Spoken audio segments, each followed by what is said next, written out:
Selamat malam, jumpa lagi dengan Ardos Channel ya. Nah, pada sesi ini pertemuan ke-10 saya akan melanjut penjelasan terkait dengan ya produktivitas ya dan efektivitas pemasaran ya, mengelola produktivitas dan efektivitas pemasaran. Nah, di sini pasar merupakan tempat di mana perusahaan memperoleh laba, memenuhi tujuan strategik dan mencapai kesuksesan jangka panjang. Ya. Nah, efektivitas pemasaran dapat dilihat dari tiga sisi: mencapai laba operasi yang dianggarkan, mencapai pangsa pasar yang dianggarkan, kemudian menyesuaikan dengan perubahan yang ada di pasar. Ya. Nah, faktor yang mempengaruhi efektivitas: harga jual, kuantitas penjualan, komposisi produk, ukuran pasar, dan pangsa pasar perusahaan. Nah, kita lihat selisih penjualan dengan komponen-komponen. Selisih penjualan ini terdiri dari selisih harga penjualan dengan volume. Volume ini terdiri dari kuantitas dan komponen-komponen penjualan. Kemudian selisih kuantitas, selisih ukuran penjualan dengan selisih pangsa penjualan. Nah, selisih penjualan dan selisih volume penjualan menyangkut perbedaan antara jumlah uang yang sesungguhnya diterima dari suatu unit yang dijual dengan jumlah yang akan diterima, di mana selisih harga jual sama dengan harga jual per unit sesungguhnya dibanding harga jual yang dianggarkan kali jumlah unit yang sesungguhnya. Contohnya di kasus kita, ya, sesungguhnya selisih anggaran fleksibel, selisih volume penjualan, anggaran induk, ya. Oke. Nah, di sini penjualan diperoleh 639.600, ya. Ini diperoleh, oke. Kemudian selisih anggaran induknya ini kita kurangkan, ya. Kemudian biaya variabelnya ini, ya. Selisihnya ini, oke. Nah, kemudian batas kontribusi atau margin kontribusi sini sama, ya. Biaya tetap, laba operasi. Ini secara anggaran induknya, ya. Oke, bahwasanya batas kontribusinya 350.000. Oke. Nah, kemudian selisih harga jual 880 dibagi 800. Dari mana harga jualnya 820? Caranya ini. Bagikan 639.600 bagi 78, ya. Maka diperoleh 820.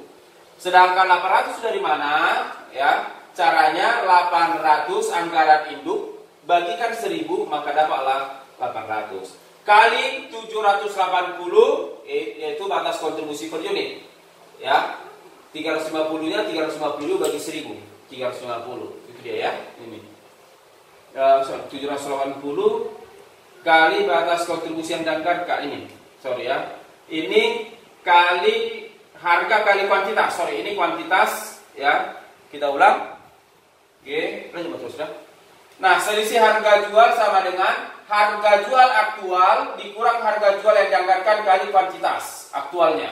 Nah, harga jual 820 diperoleh ini bagi 780, anggaran induk 800 bagi 1000. Maka diperoleh 820 dan 800 kali 780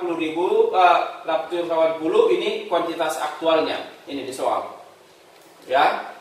Selisih volume penjualan unit yang dijual aktual dibanding yang dianggarkan dikali batas kontribusi 350 itu diperoleh dari ini 350 bagi 1000, ya.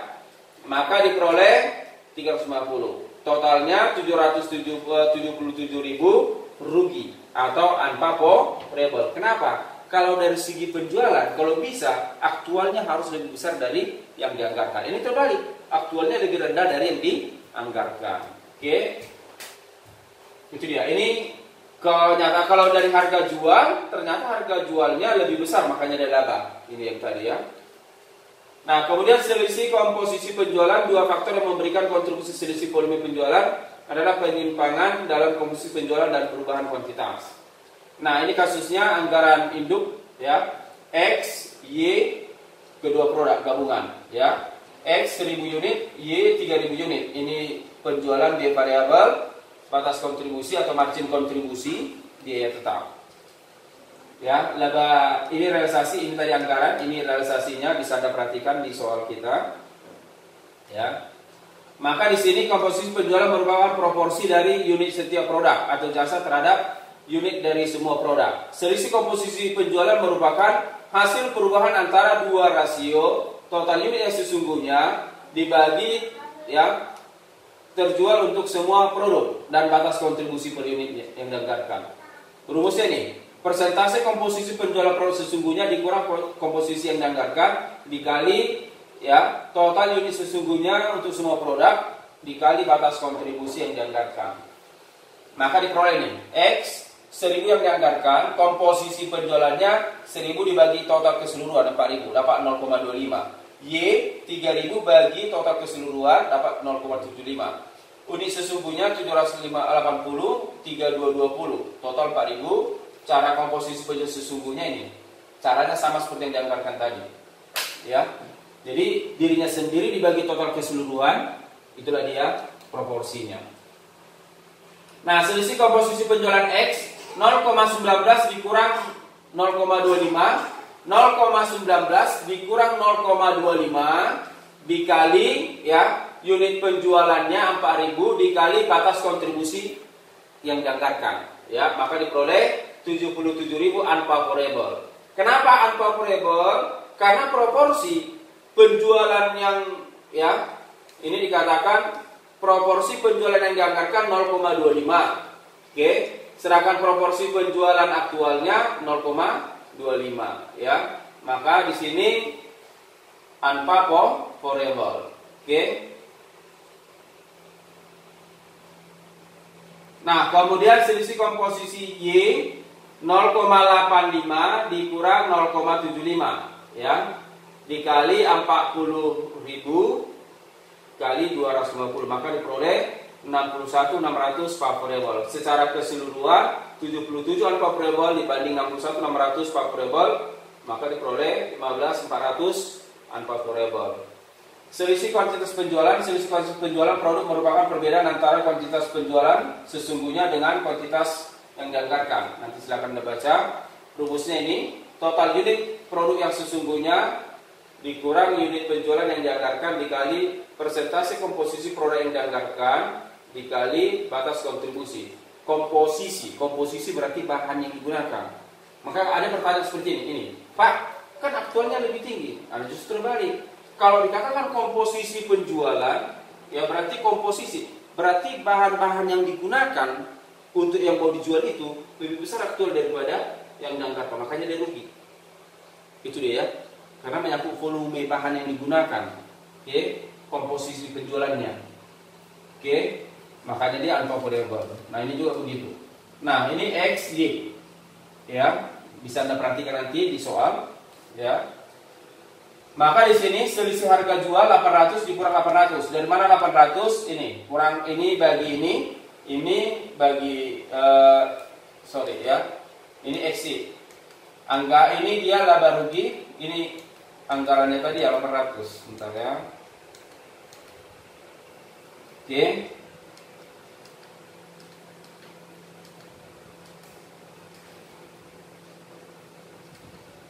Nah, ini anggarannya ya. Selisih harga jual X-nya 800. Coba Anda bagikan ini ya. Anggarannya lihat dari soal tadi. Soal yang awal ya. Ini 800 ya. Soal awal 800. Oke.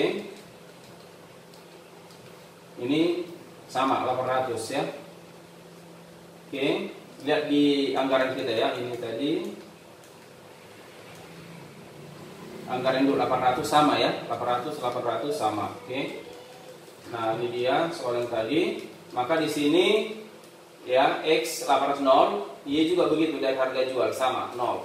Tetapi dari segi volume penjualan 1600 dikurang 1000. Aktualnya 1600, anggarannya 1000.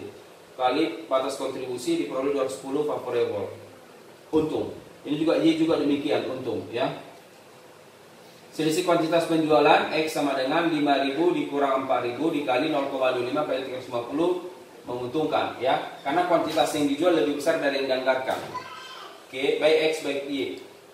Kemudian ada lebih lanjut terhadap selisih kuantitas penjualan X ya komposisi penjualannya 0,25, Y 0,75. Total komposisi unit dianggarkan ini ya 5.000 kali 0,25, kemudian 5.000 kali 0,75.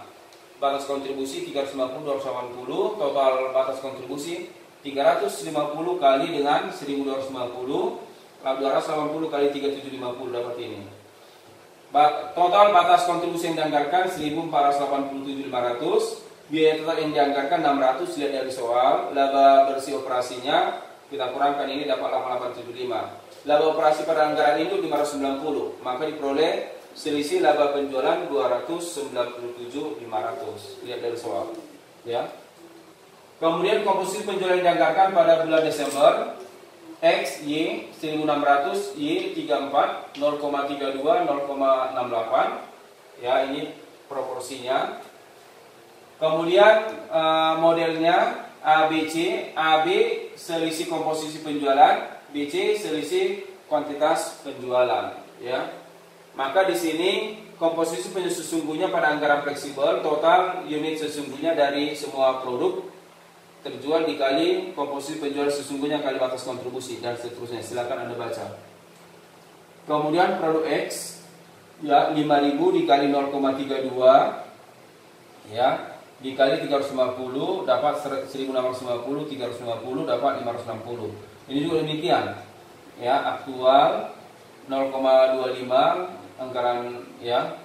Anggarannya proporsi komposisinya baru 350 dapat 432, 437.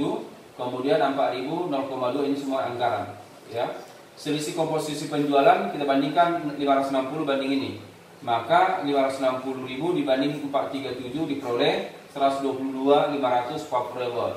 Bagaimana cara kita menentukan ini untung? Kita lihat aktual anggaran. Aktual sama. Anggaran sama. Maka yang berbeda komposisi penjualan aktual dengan komposisi anggaran. Ya, ternyata lebih besar. Ya, 0,3. Oke, yang ini tadi kita hitung 0,32 yang ini. Komposisi penjualan sesungguhnya 0,332 ya. Maka ya karena dia lebih besar menguntungkan ya. Kemudian kita bandingkan selisih kuantitas penjualan ini berbeda, ini sama-sama. Maka aktualnya dengan anggaran lebih besar aktual. Ini dari segi penjualan maka dia menguntungkan. Nah, secara total volume ya, maka ini kemarin kita bandingkan. Ya, 5.000 ini ya, 5.000 4.000. Oke, 0,25 0,35. Ini masih oke, sama. Nah, ada pertanyaan, Pak, bagaimana kalau salah satu ada lebih tinggi ada lebih rendah? Nanti kita lihat. Nah, sekarang bagaimana cara kita mengapa ini? 1.600 dengan 1.000 kita bandingkan. Ternyata aktualnya lebih besar, makanya dia menguntungkan 210. Y kita lihat. Ini secara total. Yang Y juga demikian. 0,68 aktual, ini standar anggaran. Maka diperoleh unfavorable ya, karena lebih besar, lebih kecil aktualnya. Kemudian anggaran induk ya, ini juga begitu. Secara keseluruhan perhatikan 34 dengan 3.000 masih menguntungkan. Ya. Ini dia 210 menguntungkan. Oke, sekali lagi lihat mana yang sama, mana yang berbeda. Ini sama, berarti berbeda ini dengan ini. Makanya dia rugi. Nah, sedangkan ini mana yang sama? Ini sama, ini sama. Maka yang berbeda 5.000 dengan 4.000. Maka dia menguntungkan karena aktualnya yang dijual itu lebih besar dibanding yang dianggarkan. Pembuktian selisih volume penjualan, selisih komposisi penjualan ditambah kuantitas penjualan 112.000 menguntungkan ya. Nah, kedua produk kalau kita gabung ini sama seperti tadi langkah-langkahnya. Bisa Anda perhatikan ya. Oke, ini dia. Kalau kita gabung ya, kita jumlah X, Y, X, Y, X, Y, maka dapatnya ini. Ya. Nah, kemudian ringkasan kedua produk ini dia secara keseluruhan. Ya, bisa Anda perhatikan di buku Anda. Nah, selisih pangsa pasar dan ukuran pasar nanti Anda baca teorinya. Nah, di sini dikatakan cara perhitungannya membandingkan antara ukuran pasar sesungguhnya dengan ukuran pasar yang dianggarkan dan mengasumsikan perusahaan mempertahankan keadaan dan pada semua faktor sama dengan dinyatakan dalam anggaran itu. Nah, selisih ukuran pasar, total unit di pasar sesungguhnya dikurang total unit pasar dianggarkan, dikali pangsa pasar dianggarkan, dikali batas kontribusi rata-rata yang dianggarkan. Contohnya seperti ini, ya. Di sini anggarannya 40.000, dari pasar tersebut perusahaan menganggarkan 10% atau sama dengan 4.000 unit untuk bulan Desember. Total pasar bulan Desember 31.250 unit dan persentase pasarnya 16%. Maka diperoleh perhitungan selisih ukuran pasar 31.250 dikurang 40.000 dikali 0,1 dikali 297,5, ya. Batas kontribusi anggarannya. Kemudian diperoleh sini unfavorable, ya. Oke. Kemudian perhitungan selisih pangsa pasar 31.250 dikali 0,16 dikurang 0,1. 0,16 0,1, ya. Sesungguhnya ini dianggarkan. Maka lebih besar yang sesungguhnya, makanya menguntungkan, ya. Selisih kuantitas penjualan ini dia 260 ini secara total keseluruhan, ya. Ternyata lebih besar menguntungkan. Lebih besar dia selisih pangsa pasar dibanding ukuran pasar. Ini selisihnya ini 297.500 favorable. Oke guys, ya. Baik, selisih pangsa pasar merupakan perbandingan pangsa pasar perusahaan sesungguhnya dengan pangsa pasar yang dianggarkan dan mengukur pengaruh perubahan pangsa pasar perusahaan terhadap total batas kontribusi laba operasi. Nah, ini dia skemanya ABC, selisih pangsa pasar, ukuran pasar. Nah, ini dia modelnya sama seperti tadi, ini rumusnya. Total pasar sesungguhnya dikali pangsa pasar sesungguhnya kali batas kontribusi yang dianggarkan. Ini sesungguhnya ini batas kontribusi atau margin kontribusi anggarannya. Ini juga begitu. Total pangsa pasar sesungguhnya kali pangsa pasar dianggarkan dikali kontribusi yang dianggarkan. Ini anggaran. Ini dia semuanya anggaran. Maka kita peroleh di sini, ya, selisih pangsa pasarnya favorable untung. Kenapa? Karena, ya, pangsa pasar sesungguhnya 0,16 lebih besar dibanding 0,10, makanya dia menguntungkan. Nah, sedangkan untuk ukuran pasar ternyata dia rugi. Kenapa? Karena total pasar yang dianggarkan 40.000 unit pangsa pasar sesungguhnya lebih kecil daripada yang dianggarkan, makanya dia rugi. Kalau bisa aktualnya harus lebih besar karena menyangkut kuantitas yang dijual, ya. Nah, secara keseluruhan kita bandingkan ini, maka diperoleh ada selisih masih lebih besar menguntungkan 557 dibanding 260, maka diperoleh 297.500. Baik, saya kira cukup pertemuan kita sampai sini. Kalau ada yang mau ditanya silakan Anda tanya, baik di YouTube kita, baik di Classroom kita. Saya kira cukup pertemuan kita di sini. Sampai ketemu minggu depan. Horas.